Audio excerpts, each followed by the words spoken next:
વિદ્યાર્થી મિત્રો, આજે આપણે એક નવો વિષય શરૂ કરવા જઈ રહ્યા છીએ. ટીવાયકોમ સેમેસ્ટર 5 ની અંદર સંચાલકીય હિસાબી પદ્ધતિ મિત્રો.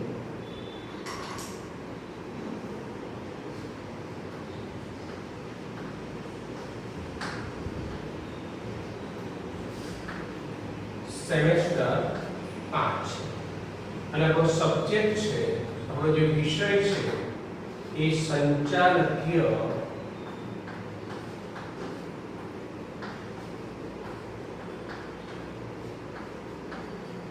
હિસાબી પદ્ધતિ. મિત્રો, આજે આ વિષયની અંદર ચેપ્ટર નંબર 3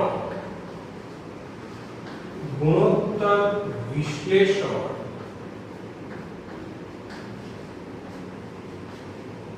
નો આપણે અભ્યાસ કરવાનો છે. મિત્રો, એક સ્પષ્ટતા પહેલા આપણે કરશું. પહેલા તો ગુણોત્તર એટલે શું એ આપણને સમજવું જોઈએ મિત્રો.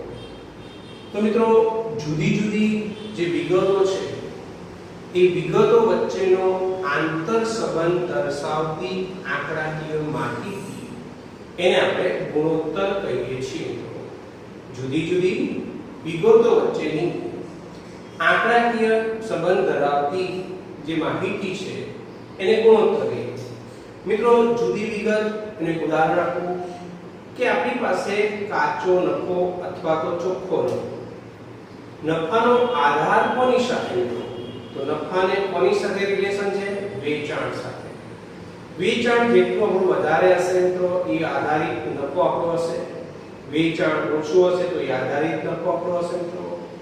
તો વેચાણ અને નફો આ પરસ્પર સંબંધ ધરાવતી વિગત છે અને એની આંકડાકીય માહિતી એને આપણે ગુણોત્તર કહીએ છીએ. હવે વિદ્યાર્થી મિત્રો, મારે તમને એ સમજાવવું છે ગુણોત્તર વિશ્લેષણ એટલે શું. તમે ગુણોત્તર એટલે તો સમજ્યા મિત્રો કે ભાઈ જુદી જુદી જે વિગતો છે એની વચ્ચેનો આંતર સંબંધ દર્શાવતી આંકડાકીય માહિતી. એટલે નફો અને વેચાણ વચ્ચે સંબંધ છે આપણને ખબર છે મિત્રો, બરાબર? કે જેટલું વેચાણ હશે એ આધારિત આપણો નફો હશે, તેની વચ્ચે સંબંધ છે અને આંકડાકીય માહિતી એટલે ગુણોત્તર કહીએ. પણ ગુણોત્તર વિશ્લેષણ એ આપણા માટે બહુ મહત્વનો ટોપિક છે મિત્રો. વિદ્યાર્થી મિત્રો, નાણાકીય પત્રકો એટલે નફા નુકસાન ખાતું અને પાકું શરૂઆત. આ જે નાણાકીય પત્રકો આપણી પાસે બે મહત્વના છે મિત્રો. એ નાણાકીય પત્રકોમાંથી જુદી જુદી પરંતુ પરસ્પર સંબંધ દર્શાવતી મિત્રો જે વિગતો છે એ વિગતો વચ્ચેનો આંતર સંબંધ છે એ સંબંધ દર્શાવતી જે આંકડાકીય માહિતી છે એ આંકડાકીય માહિતીનું અર્થઘટન કરવું એને આપણે મિત્રો ગુણોત્તર વિશ્લેષણ કહીએ છીએ. ગુણોત્તરની વ્યાખ્યામાં તમે જો મિત્રો કે જુદી જુદી વિગત પણ પરસ્પર સંબંધ દર્શાવતી હોય એવી આંકડાકીય માહિતી એને ગુણોત્તર કહેવાય. પણ ગુણોત્તર મેળવ્યા પછી એનું વિશ્લેષણ એ બહુ જ મહત્વનું છે અને એના માટે તો આપણે આ ચેપ્ટરનો અભ્યાસ કરવાનો છે. તો ગુણોત્તર વિશ્લેષણ એટલે પહેલા તમારે નાણાકીય પત્રકો તૈયાર કરવા પડે. નાણાકીય પત્રકમાં આપણે સમજીએ છીએ નફા નુકસાન ખાતું અને પાકું શરૂ. તો નફા નુકસાન ખાતું અને પાકું શરૂ છે એમાંથી જુદી જુદી જે માહિતી તમે મેળવો છો એ માહિતીનો આંતર સંબંધ મેળવ્યા પછી એ આંતર સંબંધને આધારે એનું અર્થઘટન કરવામાં આવે છે. જેમ કે મિત્રો, આપણે કાચા નફાના ગુણોત્તરની વાત કરીએ તો વેચાણના સંદર્ભમાં કાચો નફાનો આપણને જવાબ મળી ગયો કે આટલા ટકા કાચો નફો છે એ ગુણોત્તર થઈ ગયો. પણ એ જે જવાબ તમારી પાસે આવ્યો એને આધારે મિત્રો ધંધાની પરિસ્થિતિ શું છે, ઇન ફ્યુચર તમારે એમાં કેવા ચેન્જીસ કરવા પડશે, આ બધી જે મિત્રો વિચાર કરવાનો છે, જેનું અર્થઘટન કરવાનું છે એને આપણે ગુણોત્તર વિશ્લેષણ કહીએ છીએ. હવે મિત્રો, આ ગુણોત્તર વિશ્લેષણ છે એના કેટલાક પ્રકાર પાડવામાં આવે છે. મિત્રો, જે બી ગુણોત્તર વિશ્લેષણ છે એ તમે કંઈક માહિતી ઉપરથી મેળવો છો તો એના ત્રણ મહત્વના પ્રકાર પાડવામાં આવે છે. એક જે તમારી પાસે મહત્વનો પ્રકાર છે કે જેમાં નફા નુકસાન ખાતાને લગતા ગુણોત્તરનો આપણે અભ્યાસ કરવાનો છે.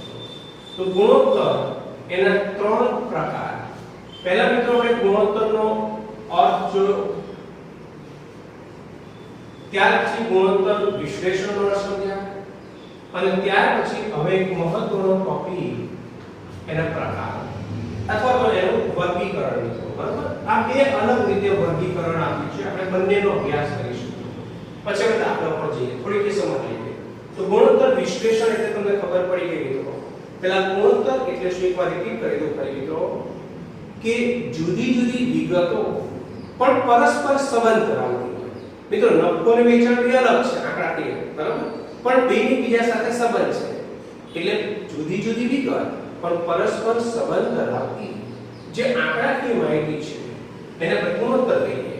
અને આ આંકડાકીય જે માહિતી છે એ માહિતીનું આપણે અર્થઘટન કે વિશ્લેષણ કરીને તો એને ગુણોત્તર વિશ્લેષણ કહેવાય. તો એ તમે સમજ્યા. હવે આપણે પ્રકારો અથવા તો મિત્રો એનું આપણે વર્ગીકરણ કરવાનું છે. પોઈન્ટ નંબર 2 સમજીએ. તો ગુણોત્તર મિત્રો એનું કઈ રીતે વર્ગીકરણ કરશું? તો આપણા જે ગુણોત્તરો છે એ ગુણોત્તર નફા નુકસાન ખાતાને આધારે, એટલે નફા નુકસાનને આધારે કેટલાક ગુણોત્તરો પાકા સરવૈયા ઉપરથી આપણે મેળવી શકીશું. એટલે પાકા સરવૈયાને આધારે. આનો અર્થ શું થયો મિત્રો? કે અમુક જે ગુણોત્તર તમારે શોધવાના છે એ ગુણોત્તરનું જે સૂત્ર હશે એ સૂત્રની બધી વિગતો આપણને નફા નુકસાન ખાતામાંથી મળશે. એટલે નફા નુકસાન ખાતાની જે વિગતો છે એને આધારે મિત્રો આપણે જે ગુણોત્તરો શોધીશું એ નફા નુકસાન ખાતાના ગુણોત્તર કહેવાય. એઝ એક્ઝામ્પલ એક સિમ્પલ લઈ લો મિત્રો, તમે વેપાર ખાતું ને નફા નુકસાન ખાતું બે અલગ બનાવો છો, વાર્ષિક સાથે સંખ્યા મિત્રો. પણ નફા નુકસાનનું જે પત્રક હવે આપણે કોલેજ કક્ષાએ અભ્યાસ કરીએ છીએ મિત્રો, ત્યારે એક જ પત્રક છે જેમાં વેપાર ખાતું 12મા ધોરણમાં 11મા ધોરણમાં ભણતા હતા અલગ, એ નફા નુકસાન ખાતું એક પત્રક આવ્યું. એટલે મિત્રો ધારો કે કાચો નફો, તો આ કાચો નફો એને કોની સાથે રિલેશન છે? વેચાણ સાથે. એ જ રીતે ચોખ્ખો નફો એને કોની સાથે સંબંધ છે? વેચાણ સાથે.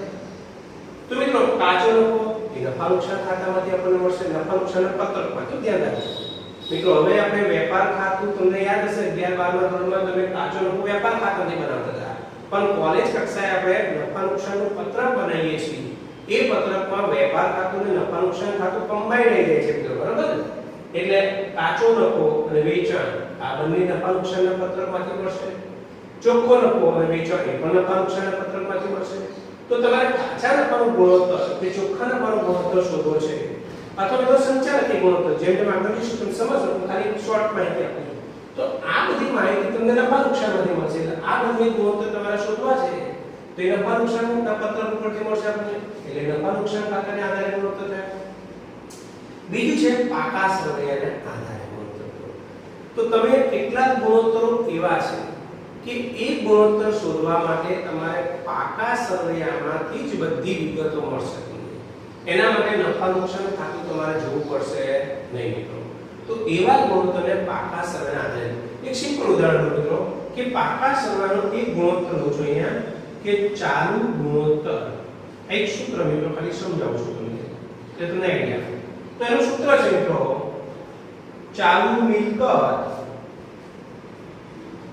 છેદમાં ચાલુ દેવા. હવે તમે જોવો છો તમારે ચાલુ ગુણોત્તર શોધવો છે તો ચાલુ મિલકત અને ચાલુ દેવા તમારી પાસે હોવા જોઈએ. આ બંને વસ્તુ આપણે ક્યાંથી મળશે મિત્રો? પાકા સરવૈયામાંથી મળશે મિત્રો. એના માટે નફા નુકસાન પત્રકની જરૂર નહીં પડે. તો આ ગુણોત્તર એ પાકા સરવૈયાના આધારે ગુણોત્તર આપણે શોધ્યો. તો વિદ્યાર્થી મિત્રો મારે આ વાત તમને આજે કરવાની છે કે કેટલાક ગુણોત્તરો એ નફા નુકસાન પત્રકને આધારે આપણે શોધી શકીએ છીએ. કેટલાક ગુણોત્તરો એવા છે જે પાકા સરવૈયાના આધારે શોધી શકીએ છીએ. પણ કેટલીક વાર મિત્રો આજે ત્રીજો પ્રકારનો પણ આપણે અભ્યાસ કરી લઈએ કે કેટલાક ગુણોત્તર શોધવા માટે તમારે નફા નુકસાન ખાતું અને પાકું સરવૈયું આ બંનેની જરૂર પડશે. તો એને મિશ્ર ગુણોત્તર કહીશું મિત્રો. કેવા ગુણોત્તર કહીશું? મિશ્ર ગુણોત્તર. ઓકે વિદ્યાર્થી મિત્રો, કે જેમાં નફા નુકસાન ખાતું એટલે નફા નુકસાન પત્રક અને પાકું સરવૈયું એ બંનેની જરૂર પડશે. તો વિદ્યાર્થી મિત્રો ગુણોત્તર અને ગુણોત્તર વિશ્લેષણ એનો અર્થ આપણે કમ્પ્લીટ કર્યો. બીજો પોઈન્ટ ગુણોત્તર એના પ્રકારો અથવા કેવી રીતે વર્ગીકરણ કરી છે? ત્રણ ભાગમાં. નફા નુકસાન પત્રકને આધારે અથવા ખાતું બોલીએ છીએ પાકા સમયને આધારે અને આ બંનેની જરૂર પડે તો મિશ્ર ગુણોત્તર. બરાબર. હવે મિત્રો આ ત્રણ સ્ટેપ છે એમાં પણ મિત્રો જે અલગ અલગ પોઈન્ટ છે નફા નુકસાનને આધારે. તો મિત્રો નફા નુકસાનનું આ જે પત્રક આપ્યું છે નફા નુકસાન ખાતાને આધારે અથવા નફા નુકસાનના પત્રકને આધારે મિત્રો. બરાબર. કોઈ પણ વસ્તુ તો મિત્રો નફા નુકસાનનું પત્રક છે એમાં કેટલાક ગુણોત્તરો મિત્રો કે જે વેચાણ રિલેટેડ છે કે જેને વેચાણની સાથે સંબંધ છે. જેમ કે કાચો નફો વેચાણ પર આધારિત છે, ચોખ્ખો નફો એ વેચાણ પર આધારિત છે. તો આવી રીતે કેટલાક ગુણોત્તરો છે એ વેચાણ રિલેટેડ છે. તો મિત્રો આના પણ પેટા પ્રકાર અંદર અલગથી પાડી શકાય. તો એક બીજી રીતે પણ તમને એક ઉપમા વર્ગીકરણ આપ્યું છે કે જેમાં વેચાણ રિલેટેડ કેટલાક ગુણોત્તરો આપણી પાસે છે. એ ઉપરાંત મિત્રો કેટલાક જે ગુણોત્તરો છે એ ગુણોત્તર રોકાણના સંદર્ભમાં છે મિત્રો કે તમે કેટલું રોકાણ કર્યું છે અને એ રોકાણ પર આપણને કેટલું વળતર મળી શકે છે. એ રોકાણને આધારે રોકાણ સેવામાં મિત્રો પાકા સેવામાં આવે. તો આવી રીતે આપણી પાસે રોકાણને આધારે વેચાણને આધારે મિત્રો એ રીતે પાકા સેવામાં મિત્રો જે સમજે ચાલુ ગુણોત્તર એવો એક ગુણોત્તર પ્રવાહી ગુણોત્તર અને પ્રવાહિતાને આધારે કહી શકાય. બીજું શેર હોલ્ડરના ભંડોળને આધારે કહી શકાય. તો આ અલગ રીતે પણ વર્ગીકરણ પણ મુદ્દે ત્રણ મહત્વના પાઠ આપણી પાસે હતા એ આપણે સમજ્યા.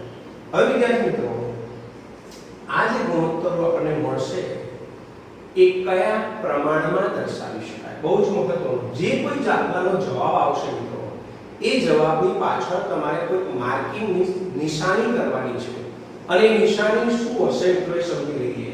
તો ગુણોત્તરો કયા સંદર્ભમાં દર્શાવાય છે? તો એક પોઈન્ટ છે મિત્રો ધ્યાન રાખજો ટકાવારી સ્વરૂપે. બરાબર. આ એક પોઈન્ટ મિત્રો બહુ મહત્વનો ધ્યાનથી સમજો મિત્રો કે તમે જે કોઈ દાખલો ગણશો એનો જે જવાબ આવશે એ જવાબની પાછળ તમારે કંઈક લખવાનું છે. તો મિત્રો કેટલાક ગુણોત્તરો ટકાવારી સ્વરૂપ છે એટલે જે જવાબ આવે એની પાછળ ટકા લખવાનો છે. ધારો કે એક ગુણોત્તર છે જેમ કે કાચા નફાનો ગુણોત્તર એનો જવાબ આવ્યો ધારો કે 30 તેની પાછળ ટકાની નિશાની કરવાની છે. જો નિશાની નહીં કરો તો મિત્રો તમારા માર્ક્સ કપાઈ શકે. તો ક્યાં કઈ નિશાની કરવાની છે? ગુણોત્તર કયા સ્વરૂપે દર્શાવે છે? એક ટકાવારી સ્વરૂપે દર્શાવાય છે. બીજું છે મિત્રો પ્રમાણ સ્વરૂપે દર્શાવાય.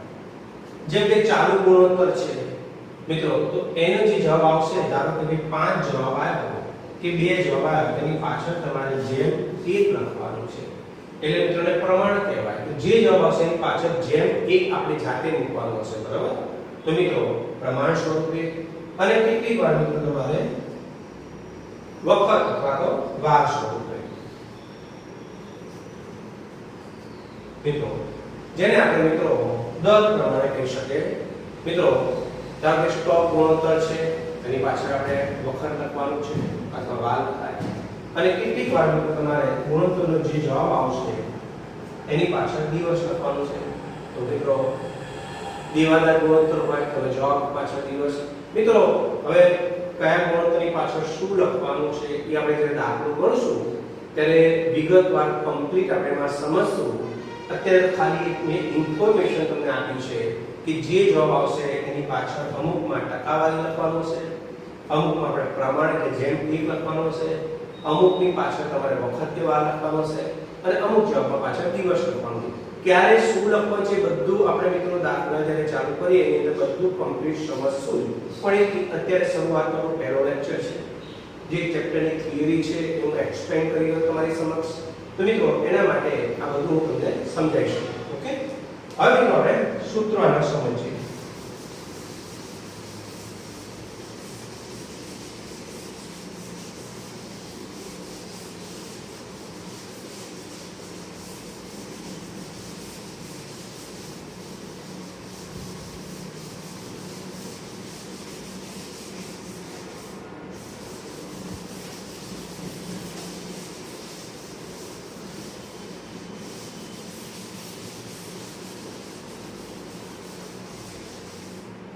વિદ્યાર્થી મિત્રો સૌપ્રથમ જે પહેલો ટોપિક આપણી પાસે છે હિસાબી ગુણોત્તર, એના આપણે સૂત્રોનો અભ્યાસ કરીએ છીએ. ધ્યાનથી સમજો મિત્રો, આખું ચેપ્ટર એ સૂત્રો ઉપર આધારિત છે અને જ્યારે તમે સૂત્રથી દાખલા ગણવાના હોય ત્યારે મિત્રો ખાસ તમારે એ સૂત્ર તૈયાર કરવા પડશે. એટલે વિદ્યાર્થી મિત્રો ખાસ તમે સૂત્ર તૈયાર કરજો, વ્યવસ્થિત ધ્યાનથી સમજજો મિત્રો કે ભાઈ આપણે કયું સૂત્ર ક્યારે વાપરવાનું છે.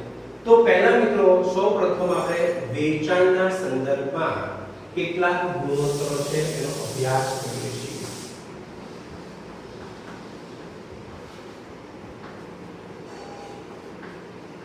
વેચાણના સંદર્ભમાં કેટલાક ગુણોત્તરો, એનો કીધો કે આ ગુણોત્તરને વેચાણ સાથે સંબંધ છે.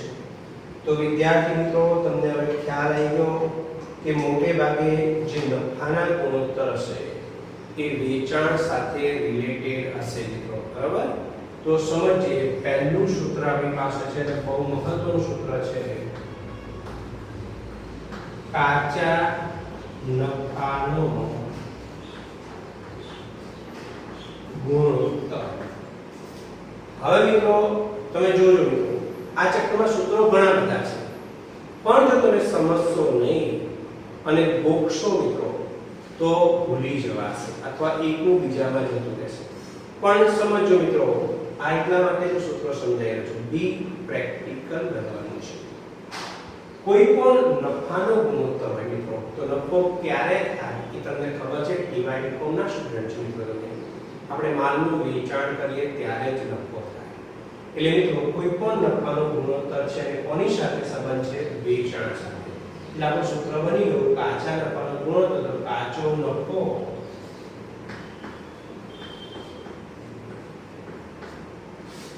છેદમાં વેચાણ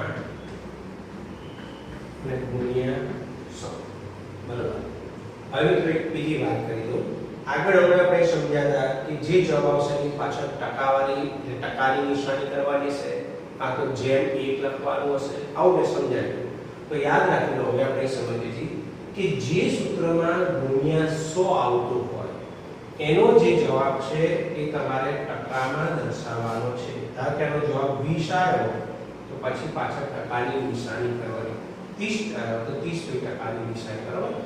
એટલે આ શોર્ટકટ તમને કહી દીધું. જે સૂત્રમાં ગુણ્યા 100 આપણે કરીએ છીએ, મલ્ટીપ્લાય 100 કરીએ છીએ ફ્રેન્ડ્સ, ત્યાં આપણે ટકાવારીની નિશાની કરવાની છે. બરાબર? તો હવે તમને ટોપિક યાદ રહી ગયો છે મિત્રો.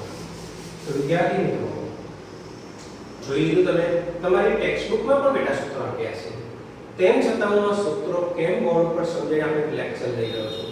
તો એક જ કારણ છે કે મારે સૂત્રો તમને સમજાવવાના છે, આપણે ગોખાવાના નથી, કે જેથી કરીને તમે સરળતાથી યાદ રાખી શકો. બરાબર? તો વિદ્યાર્થી મિત્રો કાચા નફાનો ગુણોત્તર, કોઈ પણ નફાનો ગુણોત્તર આવે તો નફાને કોની સાથે સંબંધ છે મિત્રો? વેચાણ સાથે. કે તમારે નફાના કોઈ ગુણોત્તર ગોખવા જ નહીં પડે. જે નફાનો ગુણોત્તર હોય એ નફો છેદમાં વેચાણ ગુણ્યા 100. Clear friends? હવે બીજી વાત કરીએ મિત્રો, કાચા નફાનો ગુણોત્તર તમારી પાસે કાચો નફો હોવો જોઈએ.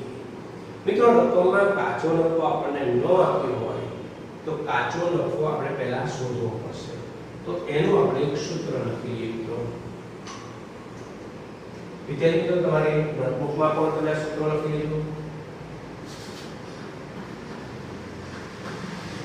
કાચો નફો જો આપણને તૈયાર ન આપેલું હોય મિત્રો, તો કાચો નફો શોધવાનું સૂત્ર છે મિત્રો. વેચાણની આપણને જે રકમ આપી હોય એમાંથી વેચેલ માલની પડતર આપણે બાદ કરીશું. બરાબર? વેચાણ માઈનસ વેચેલ માલની પડતર. મિત્રો આ તમને ખબર પડી ગઈ છે. હવે દાખલાની અંદર મિત્રો વેચેલ માલની પડતર આપણને આપી હોય તો વેચાણમાંથી વેચેલ માલની પડતર આપણે બાદ કરીએ એટલે કાચો નફો મળી જાય. એ જ રકમ આપણે મૂકી શકીએ. પણ મારા મિત્રો જો દાખલામાં વેચેલ માલની પડતર તમને ન આપી હોય તો તમે એ પણ પહેલા શોધવું પડે આપણે, તો એનું એક સૂત્ર લખી લઈએ. વેચેલ માલની પડતર એનું સૂત્ર છે મિત્રો સર્વનો સ્ટોક વત્તા ખરીદી વત્તા ખરીદીના ખર્ચા અને એમાંથી આપણે માઈનસ કરવાનું છે આખર માલનો સ્ટોક. હવે મિત્રો તમે જુઓ છો કે શરૂનો સ્ટોક, ખરીદી અને આખર સ્ટોક આ ત્રણ વસ્તુઓ તમને ખ્યાલ છે. પણ ખરીદીના ખર્ચા, જો આવો ખરીદીના ખર્ચા બરાબર તૈયાર રકમ આપીએ તો વાંધો નથી, પણ ખરીદીના ખર્ચા એવો શબ્દ તૈયાર ના આપ્યો હોય કયો ખર્ચ અને ખરીદીનો ખર્ચ કરે છે. તો વિદ્યાર્થી મિત્રો તમે 11 કોમર્સમાં ભણીને આવ્યા છો એમાં એક વેપાર ખાતું બનાવતા હતા અને વેપાર ખાતાની ઉધાર બાજુ તમે જે ખર્ચા લખતા હતા, જે માલ ખરીદવા માટેના ખર્ચા હતા, એને ખરીદીના ખર્ચા કહેવાય.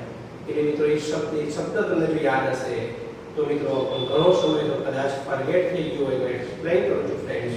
તો મિત્રો મજૂરી, રેલવેમાં માલ લાવતા તો રેલવેનું ભાડું જેને રેલવે મૂળ કહીએ છીએ, જકાત, કસ્ટમ ડ્યુટી મિત્રો, આવકમાનનું ગાળાવાળું, આવા બધા જે ખર્ચાઓ છે જે વેપાર ખાતાના મિત્રો એ બધા ખરીદીના ખર્ચા કહેવાય. બરાબર? તો વિદ્યાર્થી મિત્રો વેચેલ માલની પડતર એનું આ સૂત્ર આપણે લખી દીધું. વેચેલ માલની પડતર આ સૂત્રથી મળશે, જે આપણે અહીંયા મૂકીશું એટલે આપણે કાચો નફો મળશે અને કાચો નફા મેઇન સૂત્ર મૂકશું એટલે કાચા નફાનું ગુણોત્તર થઈ જશે. વિદ્યાર્થી મિત્રો ગભરાવાની જરૂર નથી. એવું નથી કે આ બધું આપણે ના આપ્યું બરાબર, એટલા બધા બિગલક તમારા નથી. પણ મિત્રો બીજા ગુણોત્તરો સરળ હોય તો આમાં આવું પૂછી શકે, બીજા ગુણોત્તરમાં ગણતરી કરવાની હોય તો સીધી આ રકમ આપણને આપી દીધી હોય. બરાબર? પણ મિત્રો આપણી પાસે કન્સેપ્ટ એકદમ ક્લિયર હોવો જોઈએ. એટલા માટે આ જે ગુણોત્તર છે ને બધા ટોપિક મેં તમને લખાઈ દીધા. જે પણ પોઈન્ટ લખાવું છે તમારી નોટબુકમાં તમે નોટ કરશો. Okay friends? એક સેકન્ડ પોઈન્ટ. આ પહેલો ગુણોત્તર આપણે સમજ્યા, પહેલું સૂત્ર. હવે એક બીજો ગુણોત્તર સમજીએ.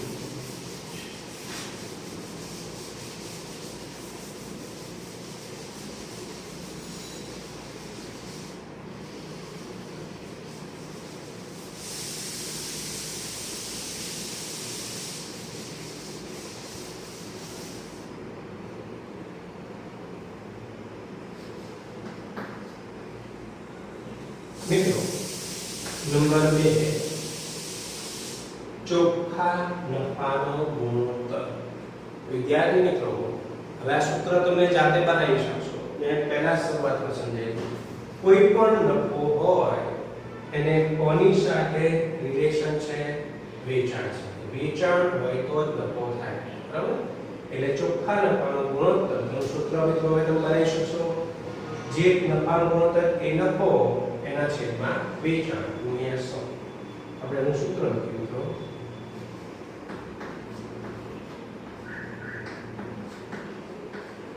ચોખ્ખો નફો છેદમાં વેચાણ ગુણ્યા 100. હવે વિદ્યાર્થી મિત્રો આ તો બહુ સિમ્પલ સૂત્ર થઈ ગયું તમારી પાસે. ચોખ્ખા નફાનો ગુણોત્તર ચોખ્ખો નફો છેદમાં વેચાણ ગુણ્યા 100. મિત્રો ખાસ ધ્યાન રાખજો, ચોખ્ખો નફો કયો લખવાનો છે? PAT means મિત્રો what is the meaning of PAT? Profit after tax.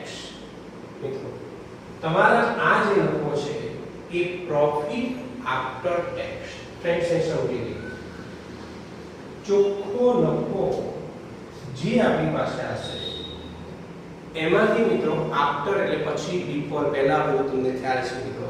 બરાબર? અમુકમાં અહીંયા બિફોર પણ આવશે, એની ચર્ચા કરશો આવશે ત્યારે. બરાબર? ચોખ્ખો નફો મિત્રો ટેક્સ બાદ કરવાનો છે, પણ ટેક્સ પહેલા આપણે મિત્રો વ્યાજ બાદ કરવાનું હોય. મોટે ભાગે લાંબા ગાળાના દેવા ખાસ કરીને આપણી પાસે મિત્રો ડિબેન્ચર હોય છે જે લાંબા ગાળાની લીધી હોય છે એ પહેલા વાત કરો પછી ચોખ્ખો નફો એમાંથી પહેલા ડિબેન્ચરનું વ્યાજ આપણે બાદ કરીશું અને પછી છે મિત્રો ટેક્સ મીન્સ કરવેરા આ રકમ બાદ કરીએ એટલે આ જે આપણને આન્સર મળશે એ પ્રોફિટ આફ્ટર ટેક્સ એટલે વિદ્યાર્થી મિત્રો ગુજરાતીમાં પહેલા લખી દો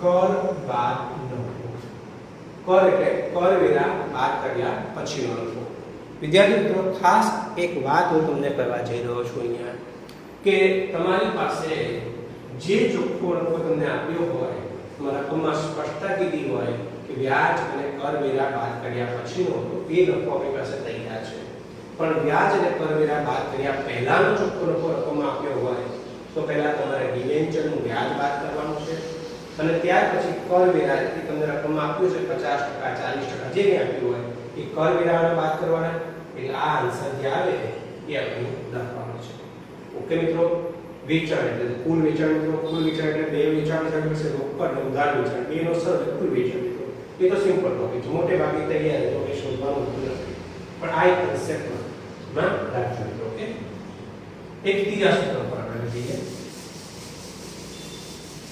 જો છે મિત્રો કેટલી સરળતાથી આપણને ફોર્મ્યુલા સૂત્રો યાદ રહી જાય છે બસ થોડી કાળજીથી સમજવાનું છે વિદ્યાર્થીઓ ઘણા બધા સૂત્રો આવે એટલે એવા દાખલા તૈયાર કરતા નથી અથવા ચેપ્ટર છોડી દે છે મિત્રો એવું ક્યારેય નહીં કરવાનું સૂત્રો બહુ સિમ્પલ હોય છે ખાલી સમજવાની એક ટ્રીક આપણી પાસે હોય છે એ ટ્રીક આપણે યાદ રાખીએ એટલે આપણને આવડી જાય વેચાણના સંદર્ભમાં બે સમજ્યા કાચા નફાનું ગુણોત્તર ચોખ્ખા નફાનું હવે વિદ્યાર્થી મિત્રો મારે તમને ત્રીજું સૂત્ર સમજાવવું છે ધ્યાનથી સમજજો સંચાલન વિદ્યાર્થી મિત્રો સંચાલન કરવાનું છે સંચાલન કરવા માટે મિત્રો ખર્ચા થાય તમે જોઈ શકો છો અને મિત્રો એ વેચાણ રિલેટેડ હશે એટલે એનું સૂત્ર આપણી પાસે છે